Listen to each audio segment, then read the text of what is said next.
Fala galera, beleza? Bom, hoje eu vou falar um pouco sobre classificação em estruturas de concreto armado. Eu vou dar um exemplo aqui no TQS, utilizando um pórtico, né?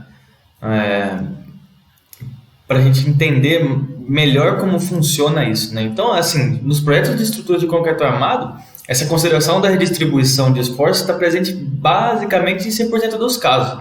Então, a modelagem do computador desse tipo de estrutura precisa ser adaptada para simular o adequado mais próximo da condição real. Então, assim, vale lembrar que não é todo tipo de estrutura que admite a redistribuição desses esforços. Então, dependendo do material que compõe a estrutura, não vai. Então, as estruturas de concreto armado, sim, essas sim são passíveis de absorver esse tipo de esforço, mas de forma limitada. Uma certa redistribuição desses esforços, sim. Então, essa variação nos esforços são decorrentes principalmente da alteração das rigidezes de alguns pontos da estrutura, oriunda dessa classificação do concreto e do aço, do surgimento da fissura do concreto. A redistribuição desses esforços assim, em análises lineares deve ser realizada de forma mais criteriosa.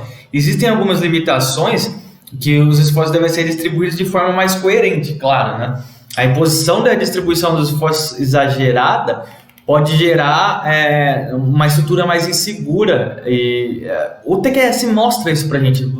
Você vai ver que a hora que eu rodar, eu vou fazer uma classificação mais coerente e uma exagerada para vocês verem o que acontece, qual é o aviso que o TQS me dá.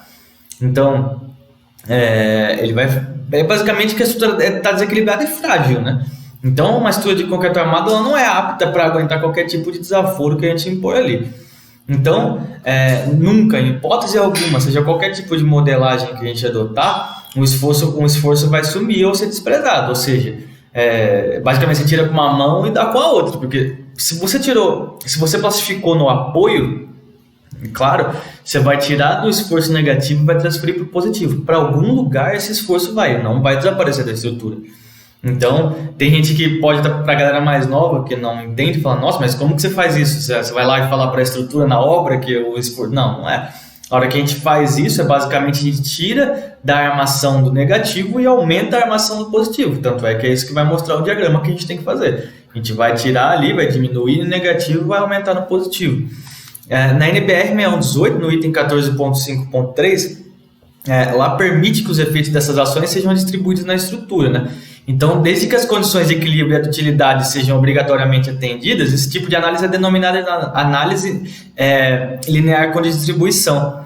Então, na prática, não é raro esses casos que a redistribuição do esforço seja imposta numa certa região do edifício. Ou seja, com o intuito de adequar a modelagem a certas condições reais, que possivelmente a estrutura vai estar sujeita lá na realidade, né? Então, a classificação na região desses apoios e vigas, que é justamente o que a gente vai fazer aqui. Então, no entanto, esse tipo de análise requer um pouco mais de cuidado, experiência e, sobretudo, a coerência. Então, a gente tem que entender o que a gente vai fazer para não fazer uma loucura ali, né? Então, vamos lá, vou montar aqui um pórtico, pegar um pilar aqui, fazer 20 por 100. Eu vou já explicar uma coisa interessante aqui. Eu vou fazer de eixo, que o pilar tem eixo de pilar tem 500. Se bem que eu fiz errado aqui, vou fazer 20, agora sim, 500. Eu vou colocar aqui uma viga de 40, 20 por 40. Eu vou exagerar na carga aqui para a gente ter mais noção de dimensão do que acontece com essa estrutura.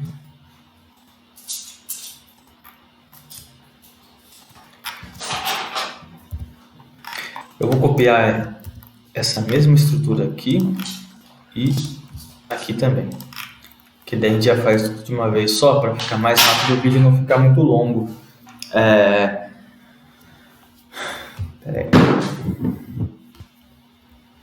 Caiu a calculadora aqui. Então, vamos lá. Eu vou colocar agora a classificação. Vamos articular um trecho aqui. Esse eu vou exagerar nessa articulação, para a gente ver o que vai acontecer. Vou colocar, basicamente, isso aqui vai de 0 a 1. Basicamente, se tiver 0, não está articulado. E conforme vai caindo, basicamente 50% está articulado ali, 50% não. Ou seja, eu tirei 50% daqueles esforços e transferi. Grosso modo falando, é isso que a gente está fazendo. Então, vamos lá. Eu vou fazer isso nessa primeira viga aqui. Vou plastificar aqui 50. Agora eu vou fazer isso nessa também. Só que eu vou colocar aqui 85. Ou seja, ela está quase com sua rigidez total ali naquele canto. Ela está quase totalmente igual a essa que eu não vou mexer. Agora, uma coisa a gente tem que entender. Quando a gente tem uma estrutura dessa, automaticamente com um pilar deste tamanho, a viga vai engastar, então ela vai dar um negativo. Já nesse pilar aqui, vocês vão ver como essa estrutura aqui ela não está com nada de plastificação, não coloquei nada nela nessa articulação do apoio. Então, vocês vão ver que aqui nenhuma vai dar. Vai dar um positivo muito baixo, mas é irrelevante, mas não vai acontecer isso. Diferente do apoio 1 aqui, por exemplo, que ele vai engastar por causa do tamanho do pilar, é muito grande, ele é muito rígido, então a viga acaba engastando ali. Mas agora a gente vamos ver se não tem nenhum erro aqui, não tem nada, vamos rodar essa estrutura. Então, basicamente, o que eu tinha falado lá, limite de plastificação ultrapassado, ou seja, eu coloquei muita plastificação naqueles 0.5 lá, então a gente vai ver agora o que está acontecendo lá no pórtico espacial.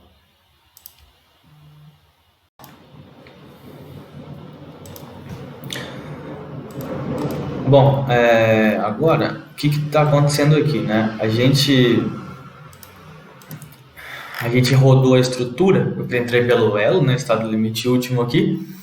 A gente seleciona todas as permanentes acidentais dos pavimentos, MY. A gente vai olhar aqui o que aconteceu com os diagramas, para ficar mais claro.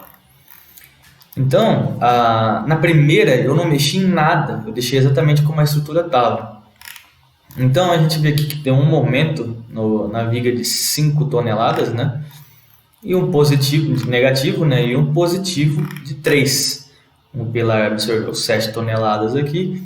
Agora, percebe que aqui, na onde eu plastifiquei 0,85, olha o quanto já caiu. 0,8 a menos que aqui.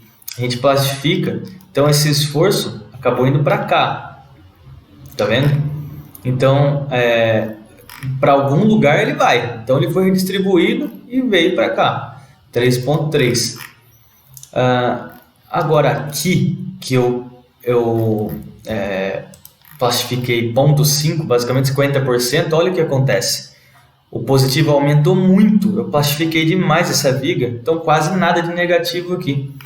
Então, isso é o problema que a gente tem, é um artifício muito bom para ser utilizado, mas tem que ser usado com cuidado. Então, eu usei isso num projeto que eu fiz, numa casa muito grande, e tinha vãos grandes com pilares de transição, e eu precisava, porque o negativo estava dando um negativo muito absurdo, eu já não tinha mais muita solução para dar ali naquele trecho. Eu plastifiquei um pouco aquela viga para transferir um pouco para o positivo, ou seja, eu aumentei a armadura ali, diminui um pouco no negativo, mesmo porque não adiantava encher de ferro ali em cima, que senão depois não ia nem passar o concreto, ia dar um monte de bexiga na estrutura e ia ficar uma beleza, ia ter que dar um jeito de resolver depois. Então, o que eu fiz? Eu diminuí a concentração de armadura em cima, quando a gente faz essa plastificação, e aumenta um pouco na parte de baixo, nos positivos da viga. É basicamente o que acontece aqui. Essa aqui está ok, já essa não. A gente vê que não está nada tão absurdo, tão fora do que deu aqui, né? Então, o negativo aqui reduziu um pouco, aumentou um pouco o positivo. Eu lembro que eu tinha falado que aqui não dava nada, dá um engaste tão baixo aqui, ó. Deu 0,8 toneladas, quase uma, não muito. Ou seja, daqui os esforços vieram e veio até aqui. A gente vê que dá uma aumentada nessa viga, né, quando a gente faz essa plastificação. Enfim, é isso, basicamente isso. Se a gente for deixar os diagramas mais evidentes aqui, é basicamente isso que acontece na estrutura. Então, a gente vê que aumenta esses esforços que falei, que vai sempre para algum lugar. As cargas são as mesmas, 2 toneladas distribuídas. Então, a gente tem 2,5 aqui, 4,1, 1.1. Olha aqui, ó, 0.9, 3.3, 4.2. É lógico, a gente tem que olhar os pilares também, o que está acontecendo, né? Mas os esforços sempre vão sair de algum lugar para ir para outro. Eles não simplesmente desaparecem, né? Então, a recomendação é sempre com cautela, se um dia for usar esse artifício, né? Então, a gente consegue avaliar assim, que essa redistribuição desses esforços na viga, pela imposição dessa pacificação, é uma prática relativamente comum nos projetos de edifício de concreto armado, né? Ela visa adequar a modelagem dessa estrutura a uma possível condição da vida real, que vai acontecer lá. Foi o que eu estava falando do exemplo que eu fiz. Essa redução dos momentos negativos no apoio, ela pode ser justificada pela queda da rigidez ali naquele trecho, né? Então, ela é ocasionada pelas alterações desse material, a fissuração do concreto e essa pacificação do aço, bem naquele ponto, nessa região.